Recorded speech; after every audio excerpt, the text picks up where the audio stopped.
First, thank you very much for the presentation, for people around here, and for unique. I will tell you occasionally next one. Okay. Great.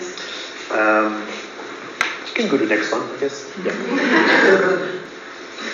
My intention today is to summarize some of my initial conclusions regarding books which deal with the how-to of marital sexuality and which were published by and for modern Orthodox readers in Israel and in the US in the last 20 years. These manuals present a certain view of the way marital sexuality is prescribed in today's modern Orthodox world. This is the view that is passed in writing. Views that are passed in oral form are another part of my research, but I will not speak about that part today. Obviously, all these written or oral views do not provide us with information about the reality in the bedrooms. They are prescriptive at best, maybe only consultative. They are not descriptive, and one must never forget this fact. Among other questions, I will try to understand what is new in these works when compared to earlier traditional Jewish works of this genre, and what distinguishes them from one another. The study of contemporary sexual guidance in religious groups worldwide is a fascinating field, which resulted in some superb publications in recent years. Contemporary modern Orthodox material was also surveyed by several scholars. Still, much more can be done. Defining modern Orthodoxy is very hard. That's an understatement. In a written version of this paper, I have about 6 pages trying to do just that, wrestling with the various terms used in various countries, the relation between these terms and the groups they refer to, the internal divisions of these groups, and much more. Obviously, in a short talk, this is impossible. Every short definition of modern Orthodox I tried to write was unsatisfying and problematic for a diverse reason. You see some terms, some common terms in Israel and the US. The relation between these terms is extremely complicated, and these are only terms that are used in Israel and in the US. In other places, for example here in France, the existing terms present even more difficulties. It will suffice now to say that generally modern Orthodox Jews are those Jews who believe in the importance of Jewish practices in daily life and who keep a certain middle ground between secular Jews and Haredi Jews with regard to the place of secular culture in their life. A major question today is if those on the right side of this group, known as National Haredi, Hardal, Radical Religious Zionism, or Toraniim, should be considered modern Orthodox. I am not sure the answer should be yes. I actually tend to think that the answer may be no. But today I will nevertheless include a work from this milieu in the discussion. I want to say again, any comment, any attack, any criticism against the use of the term modern Orthodoxy, including things that you might raise, I agree in advance. Okay, it is extremely complicated. Maybe the only thing one can say is some kind of social, that generally today, more or less, they tend to go to the same synagogues, more or less, for now, and not much more than that. Next one. There are many ways to transmit knowledge about sexuality. It can be done visually, orally, or in a written form. It can be done formally, in class, or informally, from peers, partners, family members, newspapers, internet, and many more ways. I'm interested in formal written material in book form. In this category, I study books for parents, instructing them how to speak about the topic with their children. I study curricula for schools. I study books for adolescents. I study books for newlyweds, and books for more mature readers. In my written work, I investigated all these categories. Today, I will focus only on 2 types. Next. I will focus on books written for parents, trying to help them to find the right way to transmit such information to their children, and books written for people who are about to get married. In 2009, a little booklet of 68 pages entitled Talking to Your Children About Intimacy, a Guide for Orthodox Jewish Parents, was published by Sarah Diamond. Diamond is a modern Orthodox woman herself, who lives in New Jersey and holds a master's degree in Jewish studies and master in health and behavior studies. Remember this, okay? This is important information. The book is very clearly written from within, using the language, codes, and assumptions of American modern Orthodox Jews. So, for example, father is written Abba and Ima in English. There is Abba and Ima, and there is the shul, the synagogue, and all these things, and God is Hashem. So it's totally in the jargon of modern Orthodoxy, American modern Orthodoxy. The book discusses the importance of parents talking with their children about sexuality, while of course adapting it to the child's age, maturity, and interest in the matter. The text is peppered with, as I say, with Hebrew and Yiddish words that are commonly used in American modern Orthodox circles, and provides some examples of how adults in this community might explain these issues to children. Towards the end of her book, Diamond provides an imaginary report by a brother and sister, aged 10 and 11, of the information they learned from their parents, so father to son and mother to daughter. Diamond says that letting children read this text alone or together with their parents can help the discussion. The text is an interesting mix of explicit content, very explicit actually, together with theology. I just was worried there's the young people, so I did not read the text. No kidding, but really, it's very explicit. The children learn that God is in charge, but also learn about penis, vagina, erection, and sperm.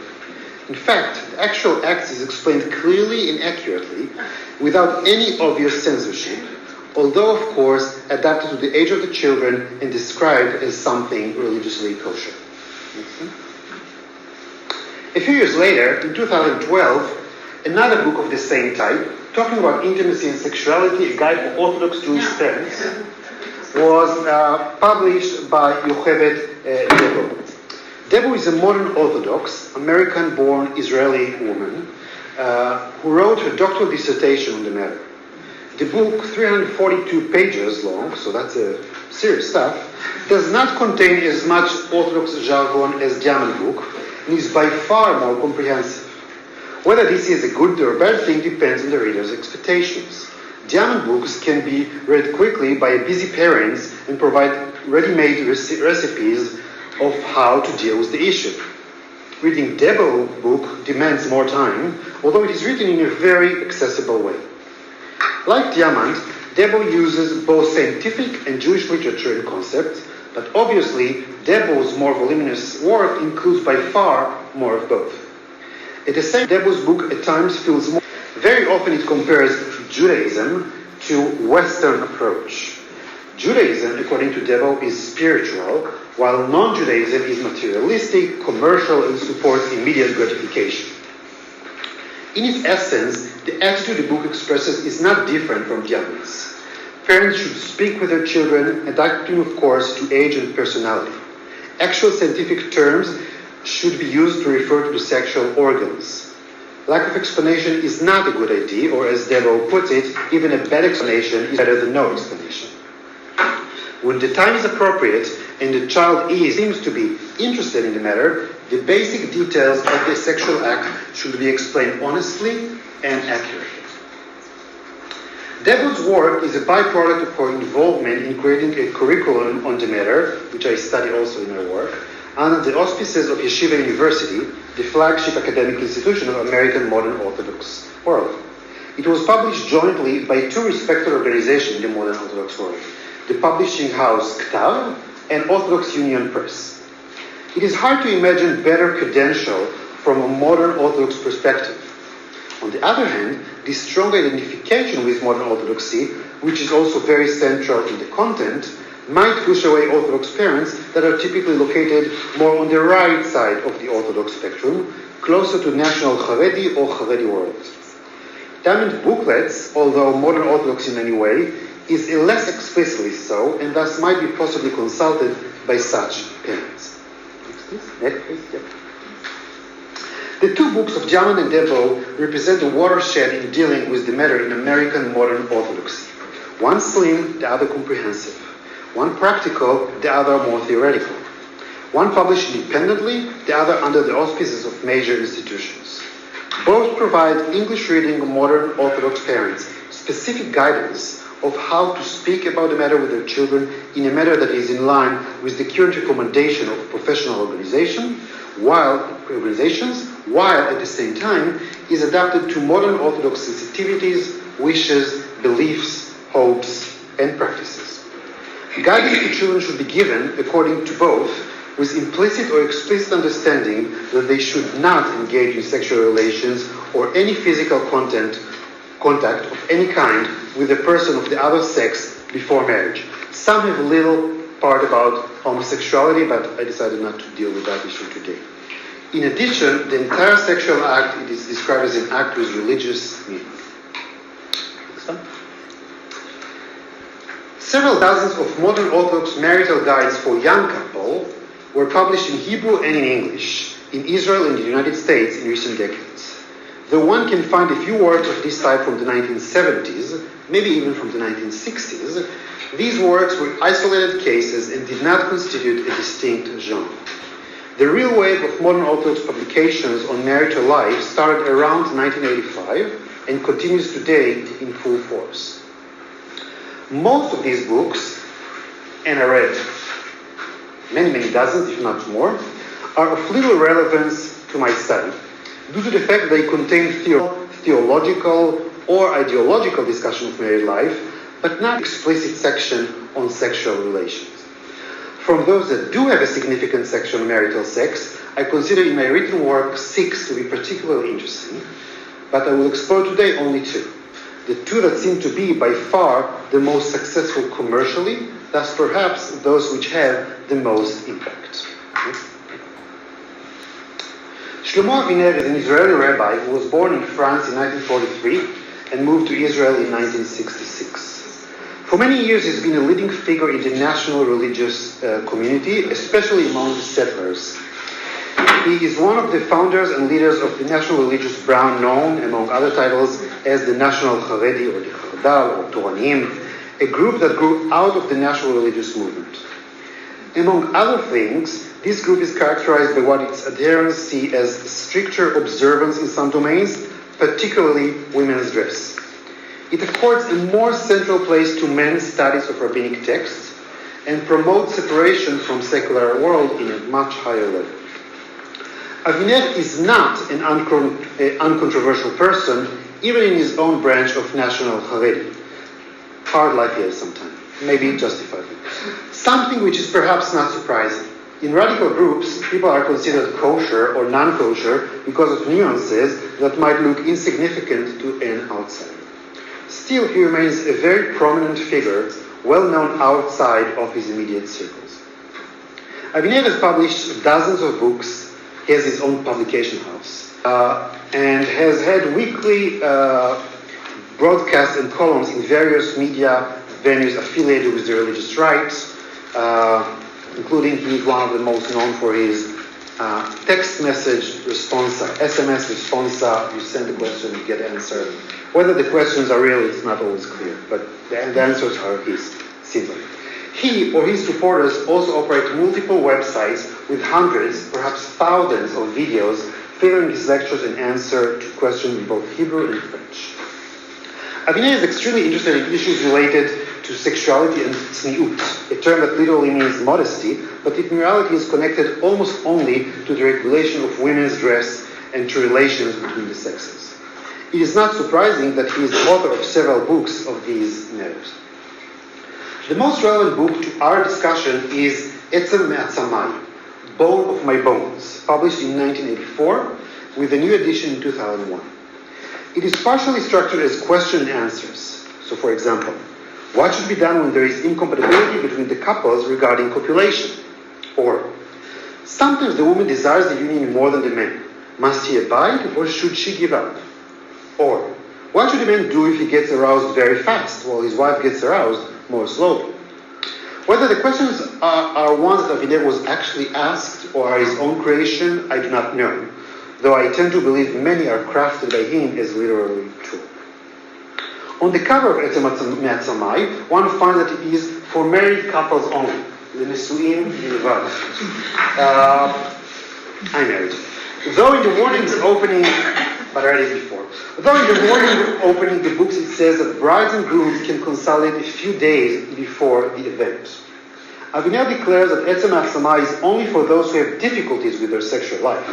Those who do not should not consultate. It is also only for simple people who have to fight their evil inclination. Holy people do not need the advices of his book. Avinel considers himself a champion of women's rights and honor. He sees himself as a great feminist. Really. It's interesting. Women are gentle and sensitive, and their husband must continuously take this into consideration. On the other hand, because women are superior beings to men in many aspects, they also have some serious obligations towards men. For example, women should be givers. They should devote their lives to giving to their husbands. If, for example, the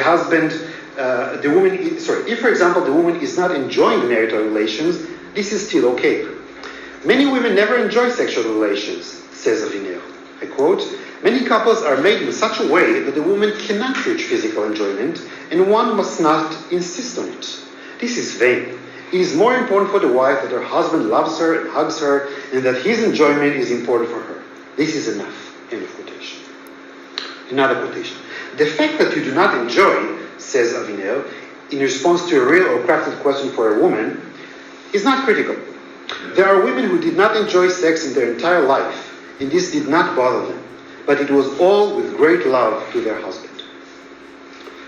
The woman has," quote, "an inner enjoyment from the closeness, from the love, friendship, and peace. She does not need physical enjoyment. What is important," he declares, "is that she at least does not suffer." When engaging in marital relations, light must be off. This is some of the ideas that Avinel says, and there's nothing new about them, but here it is them. When engaging in marital relations, light must be off, even though it is permissible to have a small light on during foreplay. Talking is very important, especially for the woman. The husband must show her warmth by talking to her and making her happy. One is not allowed, though, to speak about unrelated issues, and Avinel even warns women that this is not a time to raise concern of various kinds, for example, financial ones. Good advice. Gentle touch is also important. There is no place the husband is forbidden to touch, although those who are particularly pious might decide to limit it. Avinel does not seem to be thrilled with the possibility of the husband touching his wife's genitalia. He rarely mentions this possibility, nor telling his readers about its importance if the woman's satisfaction is a goal.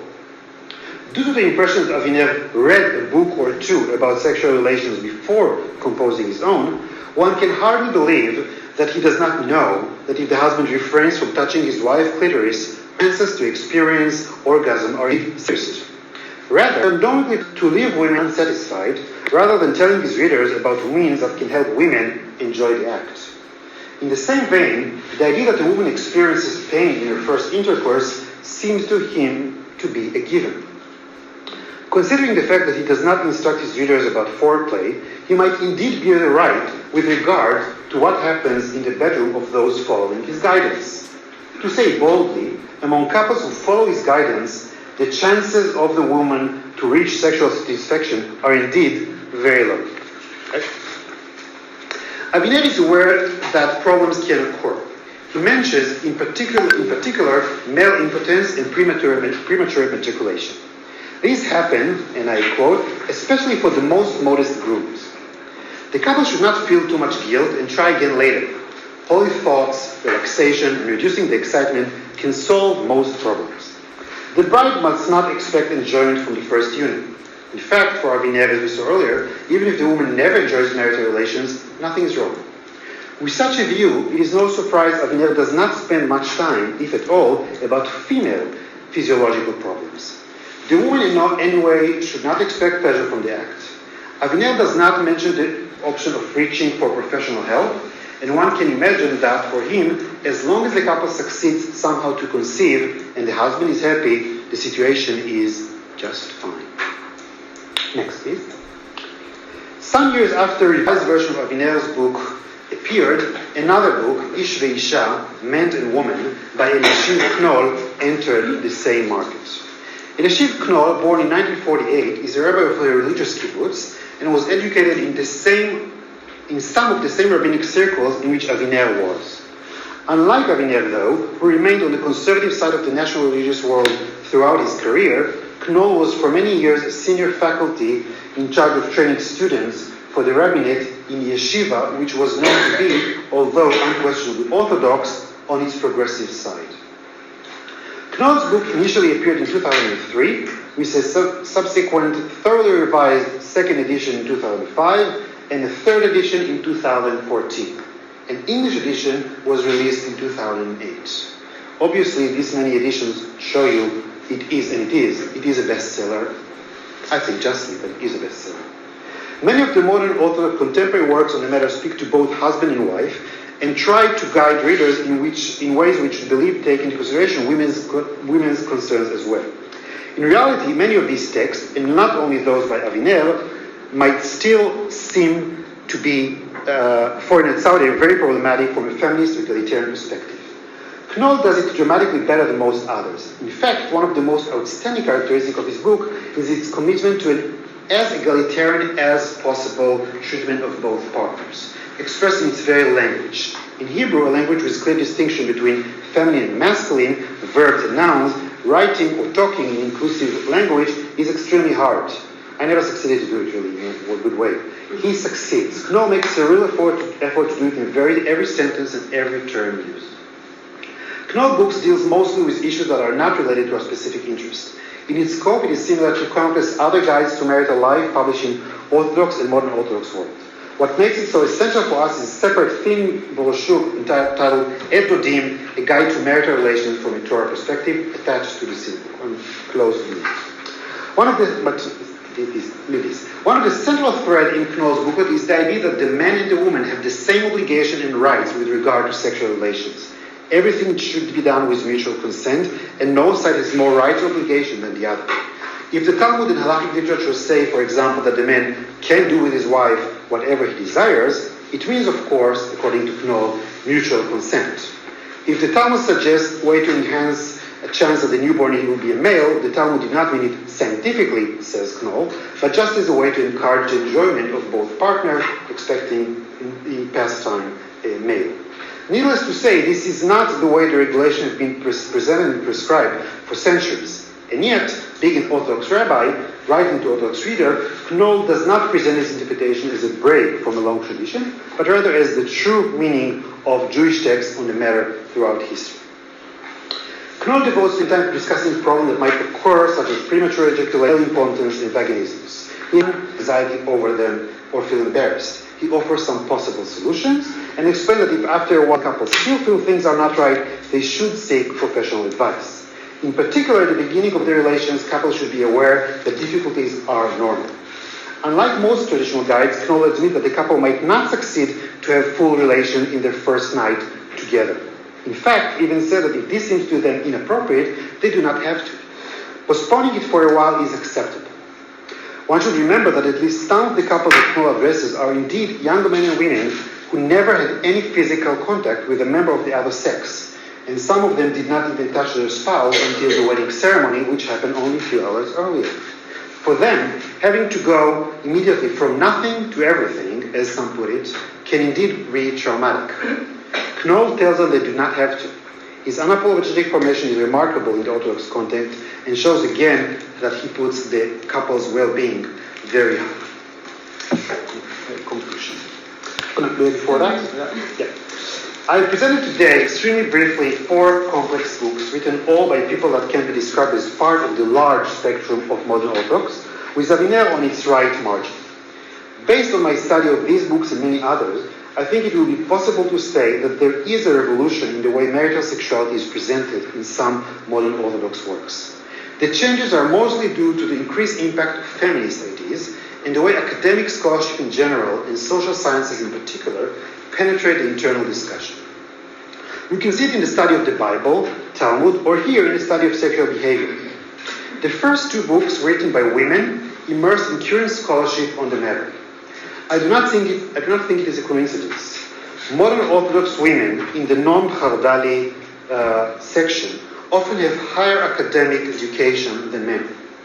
The 4th book by Knoll was written by a rabbi who does not have formal training in the field, but who admits repeatedly and clearly that he had consulted extensively others who do. He actually gives the name of the people, the men and women that he consulted. Aviner's book, on the other hand, lacks any of this knowledge and is reflecting not much more than repeating old rabbinic ideas using more modern language. Aviner should be credited for starting the revolution by speaking frankly on the matter and writing about it. Knoll did the bishop sciences when writing his rabbinic. Diamond and Debo get another step by having the full training in the field and trying to adjust the traditional religious ideas they come from to what they know from academia and not the other way around. Thank you very much.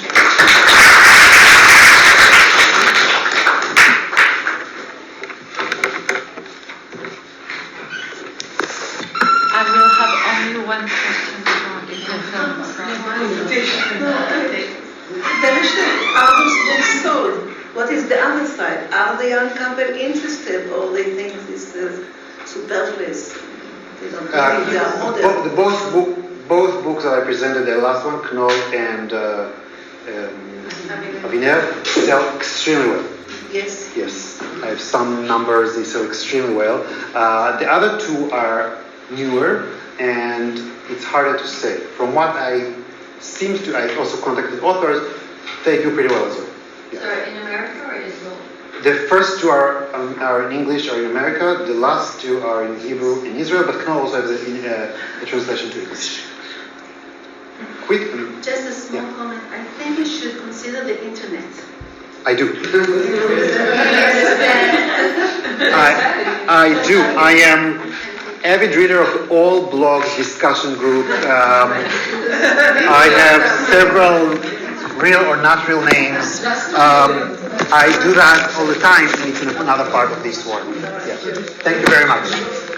Thank you.